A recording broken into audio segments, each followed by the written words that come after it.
What's up, guys? It's the AO Elite Double X, and I'm not quite reviewing Raw. I'm gonna give you some overall thoughts on the show. I got my hat back. Obviously, I didn't wear it during the Star Wars because I just wanted to give some quick thoughts. Same thing here. Maybe this video will be longer than the Star Wars one, but whatever. Yeah, let me just give you some quick thoughts on Raw and the Stone Cold podcast with Brock Lesnar. I thought Raw was slightly better than definitely last week and the last two.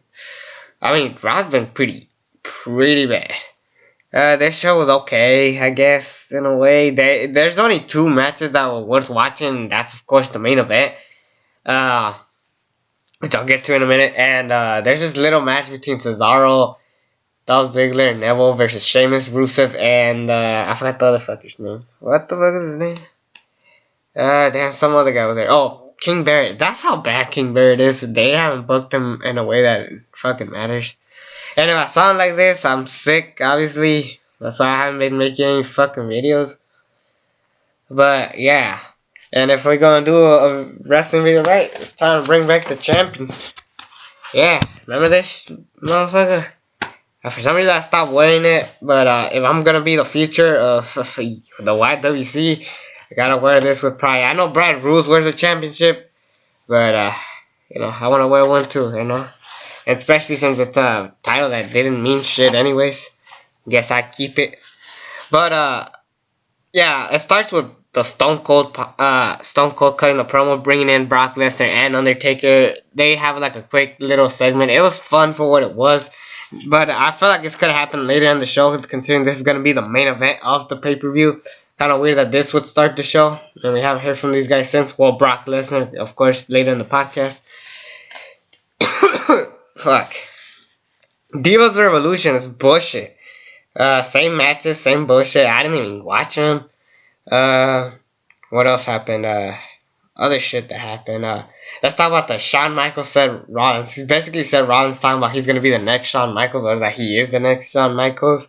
And Shawn Michaels heard the same old shit, but it's never true. Then Seth Rollins like, play my music. It sounded like that. It's fucking funny as shit. You could play that promo constantly over and over, and you'll be laughing your ass off.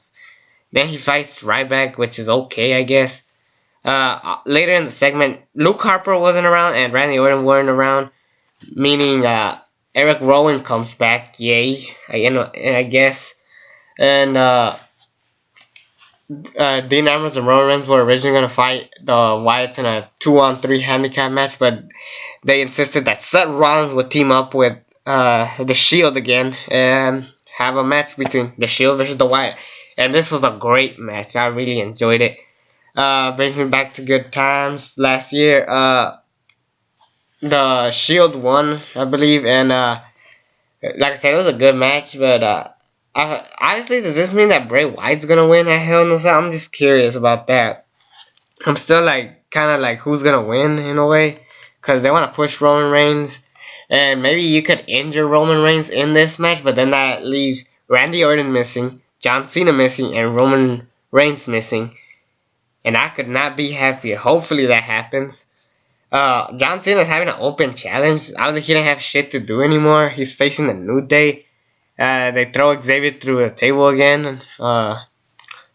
Meaning, does this mean he's gone, Xavier? That means he's gonna be Kofi and Big E versus the Dudleys? Does that fucking mean anything? Yeah, so there's that. And yeah, overall the Raw was okay in a way. But now let's talk about the podcast. Stone Cold talks about how when is he and Brock gonna fight. I was just gonna bring up to the Paul Heyman shit. Previous podcast with Paul Heyman. Honestly, this is a better podcast than I expected, considering the last two were kind of half-assed. Edge and Christian. I forgot that podcast happened, and the page one was alright. But yeah, they talk about Brock's life story, how he went hunting, and how they're similar. And Brock never really actually liked to hang out with people. He was actually the bully of his school.